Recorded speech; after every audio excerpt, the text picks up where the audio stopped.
بہت بڑی خبر ہے کہ اسلام آباد ہائی کورٹ کے اندر طے کیا گیا ہے کہ کیا پرائم منسٹر آرمی چیف کو ریموو کر سکتے ہیں۔ کھوجی ٹی وی کے معزز دوستوں، میں ہوں ماجد ملک اور آپ تمام دیکھنے اور سننے والوں کو السلام علیکم۔ ناظرین گرامی، آخر وہی ہوا جو نوشتہ دیوار تھا۔ تاریخی حربے، غیر آئینی اقدامات، ہیلے بہانے اور غیر ملکی سازش کا واویلا کچھ بھی کام نہ کر سکا اور عمران خان اب سابق وزیر اعظم ہو گئے۔ تحریک انصاف کے کپتان اپنی پہلی سیاسی اننگز میں ہی ہٹ وکٹ ہو گئے۔ ہار نہ ماننے اور آخری گیند تک ڈٹ کر مقابلہ کرنے کا اعلان کرنے والے وزیر اعظم عمران خان کو پارلیمنٹ میں شکست کا سامنا کرنا پڑا۔ 8 مارچ کو تحریک عدم اعتماد جمع کرانے کے بعد سے ملک میں شروع ہونے والا سیاسی بھونچال اب اپنے اختتام کی جانب بڑھ رہا ہے۔ گزشتہ روز ایک جانب تو قوم کی نظریں پارلیمنٹ یعنی قومی اسمبلی پر ٹکی رہیں تو دوسری جانب وزیر اعظم ہاؤس سب کی توجہ کا مرکز بنا رہا۔ وزیر اعظم ہاؤس میں غیر معمولی سرگرمیاں دیکھی گئیں۔ کچھ تاریخی فیصلے اور واقعات رونما ہوئے جبکہ ایک بہت ہی بڑا حادثہ ہوتے ہوتے رہ گیا۔ کچھ واقعات کیمروں کے سامنے ہوئے اور کچھ بند کمروں میں۔ صبح 10:30 بجے شروع ہونے والا قومی اسمبلی کا اجلاس جب شام 5 بجے افطار کے لیے ملتوی کیا گیا تو ایسے میں شہر اقتدار میں افواہوں کا بازار گرم ہو گیا۔ ان افواہوں اور قیاس آرائیوں پر بریک اس وقت لگا جب ایک ہیلی کاپٹر وزیر اعظم ہاؤس میں اترا۔ اس ہیلی کاپٹر میں کون تھا، اس نے عمران خان کو کیا پیغام دیا اور اسلام آباد میں کیا افواہیں گردش کر رہی تھیں، اس سب پر ہم تفصیلی بات کریں گے۔ لیکن اس سے پہلے ذکر کرتے ہیں اسلام آباد میں گردش کرنے والی افواہوں کا۔ ناظرین گرامی، شام سے ہی افواہ اڑی رہی کہ وزیر اعظم عمران خان پاک فوج میں اعلیٰ سطح پر تقرری کرنے جا رہے ہیں۔ ایک انتہائی اہم ملٹری شخصیت کو عہدے سے برطرف کر کے من پسند شخص کو لگانے جا رہے ہیں۔ یہ افواہ سینہ بسینہ پھیلتی رہی، یہاں تک کہ پہلے کابینہ ذرائع کے حوالے سے حکومت نے تردید چلوائی اور پھر وزیر اطلاعات فواد چودھری کو ٹویٹ کرنا پڑا۔ فواد چودھری نے ٹویٹر پیغام میں کہا کہ حکومت کو آرمی چیف اور پاکستان کے افواج کی ادارہ جاتی تنظیم کا مکمل ادراک ہے۔ ایسی افواہیں کہ فوج کی قیادت میں تبدیلی کا سوچا بھی جا رہا ہے انتہائی لغو اور بے بنیاد ہیں۔ یہ افواہیں ایک منصوبے کے تحت پھیلائی جا رہی ہیں۔ حکومت ان افواہوں کی مذمت کرتی ہے اور مکمل تردید کرتی ہے۔ فواد چودھری کی جانب سے اس تردید نے جلتی پر تیل چھڑکنے کا کام کیا اور وہ خبر جو صرف اسلام آباد اور ٹی وی چینلز کے نیوز روم تک محدود تھی، اسے ہوٹلوں، گلی محلوں اور بازاروں تک پہنچا دیا۔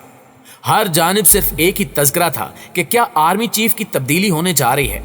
پاکستان کے معتبر اور معروف ٹی وی چینل سما ٹی وی کی ٹرانسمیشن میں سینئر صحافی اور اینکر پرسن ندیم ملک نے بھی خبر بریک کی کہ وزیر اعظم عمران خان آرمی چیف کی تبدیلی کا سوچ رہے ہیں۔ ندیم ملک نے دعویٰ کیا کہ انہوں نے زلفی بخاری سمیت کئی اہم شخصیات کو پیغامات بھیج کر مشورہ دیا کہ عمران خان کو یہ بلنڈر کرنے سے روکیں۔ انہوں نے 1999 کا حوالہ بھی دیا کہ جب سابق وزیر اعظم نواز شریف نے اس وقت کے army chief general Pervez Musharraf کو برطرف کر کے D G I S I lieutenant general Ziauddin Butt کو آرمی چیف لگا دیا تھا، اور اس کے بعد جو کچھ ہوا وہ تاریخ کا حصہ ہے۔ ناظرین گرامی، بات صرف افواہوں اور اینکر ندیم ملک تک محدود نہیں رہی۔ برطانوی نشریاتی ادارے بی بی سی کی رپورٹ میں بھی ایسا ہی تذکرہ کیا گیا۔ بی بی سی کے مطابق شام کے وقت جب قومی اسمبلی کا اجلاس روزہ افطار کرنے کے لیے ملتوی کیا گیا تو عمران خان نے وفاقی کابینہ کا ہنگامی اجلاس طلب کر لیا اور اس کے ساتھ ہی اپنے قانونی اور سیاسی مشیروں، اسپیکر اور ڈپٹی اسپیکر اور بعض بیوروکریٹس کو بھی طلب کر لیا گیا۔ اس دوران قومی اسمبلی اسپیکر اور ڈپٹی اسپیکر بھی ایوان وزیر اعظم پہنچے، لیکن انہیں وزیر اعظم کے دفتر کے برابر والے لاؤنج میں انتظار کرنے کا کہا گیا۔ اس دوران 2 بن بلائے مہمان ہیلی کاپٹر کے ذریعے وزیر اعظم ہاؤس پہنچے۔ ذرائع یہ دعویٰ کرتے ہیں کہ ان بن بلائے مہمانوں کے آتے ہی عملی طور پر حکومت چلی گئی تھی۔ دونوں بن بلائے مہمان غیر ملکی سیکیورٹی اور پاک فوج کے چاقو چوبند جوانوں کے حصار میں وزیر اعظم ہاؤس پہنچے۔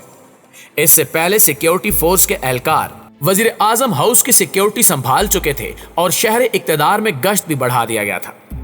دونوں مہمانوں نے وزیر اعظم عمران خان سے تقریباً پون گھنٹہ تنہائی میں ملاقات کی۔ اس ملاقات میں کیا بات ہوئی، ظاہر ہے اس بارے میں کوئی اطلاعات دستیاب نہیں ہے، لیکن باوثوق اور معتبر سرکاری ذرائع نے جنہیں اس ملاقات کے بارے میں بعد میں معلومات فراہم کی گئی، انہوں نے بی بی سی کو بتایا کہ یہ ملاقات کچھ زیادہ خوشگوار نہیں رہی۔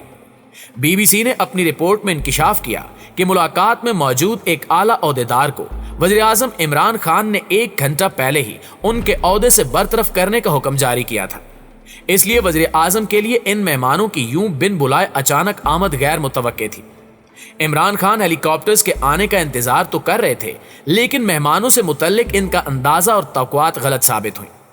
ذرائع نے دعویٰ کیا کہ عمران خان توقع کر رہے تھے کہ اس ہیلی کاپٹر میں ان کی جانب سے مقرر کیے جانے والے نئے ملٹری آفیشل یا عسکری عہدیدار آئیں گے اور اس کے بعد راوی چین ہی چین لکھے گا۔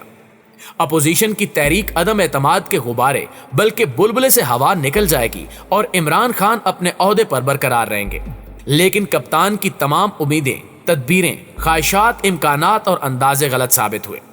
رپورٹ میں کہا گیا کہ شاید ایسا ہو بھی جاتا، لیکن مسئلہ یہ ہوا کہ اس اعلیٰ ترین شخصیت کی برطرفی اور نئی تعیناتی کے لیے جو نوٹیفیکیشن وزارت دفاع کی جانب سے جاری کیا جانا تھا وہ جاری نہیں کیا جا سکا۔ اس طرح اس انقلابی تبدیلی کی وزیر اعظم ہاؤس کی کوشش ناکام ہو گئی۔ پیارے ساتھیوں، ویسے شہر اقتدار کے باخبر لوگوں کا کہنا ہے کہ اگر عمران خان کی ہدایت پر وزارت دفاع کی جانب سے اعلیٰ ملٹری آفیشل کی برطرفی کا نوٹیفیکیشن جاری کر دیا جاتا اور برطرفی کا عمل مکمل ہو بھی جاتا تو بھی اسے کالعدم قرار دینے کا بندوبست کیا جا چکا تھا۔ اسلام آباد ہائی کورٹ کے رات کے وقت تالے کھلنا اور چیف جسٹس اطہر من اللہ سمیت عملے کا عدالت پہنچنا اسی سلسلے کی کڑی تھا۔ ہائی کورٹ میں اچانک سے ہنگامی طور پر ایک پٹیشن دائر کر دی گئی، جس میں ایک عام شہری عدنان اقبال ایڈوکیٹ نے وزیر اعظم عمران خان کی جانب سے بری فوج کے سربراہ کی برطرفی کے ممکنہ نوٹیفیکیشن کو عدالت میں چیلنج کیا تھا۔ اس فوری درخواست میں کہا گیا تھا کہ عمران خان نے سیاسی اور ذاتی مقاصد کے حصول کے لیے اپنے اختیارات کا ناجائز استعمال کرتے ہوئے بری فوج کے سربراہ کو برطرف کرنے کی سازش کی ہے، لہٰذا عدالت اس حکم کو بہترین عوامی مفاد میں کالعدم قرار دے۔